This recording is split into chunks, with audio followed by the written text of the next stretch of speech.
Hi అండి. ఇప్పుడు నేను శివపురాణంలోని నేను దక్షుని అపశకునములు, వీరభద్రుని వీరవిహారము పారాయణ చేస్తానండి. మీరు శ్రవణం చేయండి. దక్షుని అచ్చట అనేక విపరీత సంఘటనలు జరిగెను.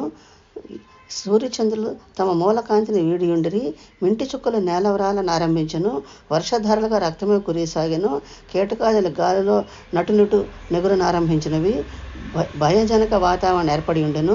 దక్ష ప్రజాపతికి మమభాగము అశుభ సూచకమై ఎదురసాగెను.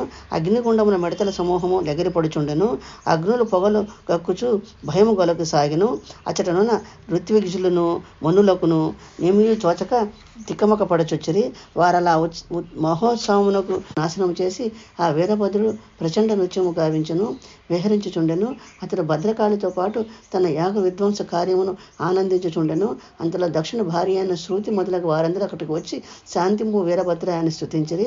తర్వాత వీరభద్ర సంహారం పూర్తి చేసి వెండి కొండ అయిన శివుని చేరి నమస్కరించి అతని అచ్చట నిలబడి ఉండెను. ఇక నా దేవతలు, బ్రాహ్మణులు, మునులు మొదలగు వారెల్లరూ వీరభద్రుని పనులు కూర్చి విధాత ఎదుట మొరబెట్టుకునిరి. విధి వారలను వెంటబెట్టుకుని శ్రీ మహావిష్ణువు వద్దకేగి వీరభద్రుని అట్టహాసమునకు దక్షిణ తల నరుకుటను తెలియజేసెను. అంతటా శ్రీ మహావిష్ణువు లక్ష్మీ సమేతుడై వారులందరూ వెంట నడుకొని శివనివాసమునకేగెను.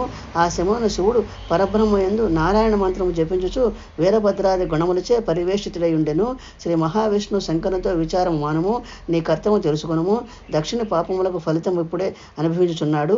దక్షయాగం పూర్తి కానిచో లోకము కరువు కాటకములతో నశించిపోవును కనుక అతని యాగము పూర్తి చేసి లోకమునకు శుభమును సమకూర్చమని నట్టయ్యని తన గుణములతో కూడా వారందరితో కలిసి దక్షయజ్ఞ వాటికకు వెడలి అచ్చట వీరభద్రుడు చేసిన పనులను తిలకించి దక్షిణ శిరమునకై అచ్చట వెతికెను. కానీ అతని తల కనిపించినందున ఉత్తర దిక్కుగా నిద్రించి ఉన్న ఏ జీవి తల అయినా తెండని పంప ఒక గొర్రె తల తెచ్చి శివుని ఆజ్ఞపై దానిని దక్ష ప్రజాపతి ముండమునకు అతికించిరి. వెంటనే దక్షుడు బ్రతికి లేచి యజ్ఞ పునఃసంధానం చేసి యథావిధిగా యజ్ఞం సమాప్తం చేసెను. త్రిమూర్తులు అచ్చట నిలిచిరి. శివుని నిరాదరించి దూషించి తిన్న విషయములను దక్షుడు జ్ఞప్తికి తెచ్చుకొనెను. తనను క్షమించవలసిన వేడుకొనెను. స్తుతింపవలన శివుడు క్షమించి అతని వరములను వసంగదని అడుగుమనగా, శంకర, పార్వతీ సమేతుడివే నీవెల్లప్పుడూ ఈ దక్ష వాటికి నేను నిలిచి భువన రక్షకుడుగా ఉండుమని కోరాను. సరే అయిన శంకరుడు దక్షిణ వాటిగా ఉన్న భాగమున నుండవలసినదని వీరభద్రుని నియమించి వరములనిచ్చి స్వీయ స్థానమునకు ఏగెను. తపస్సున ఉండెను.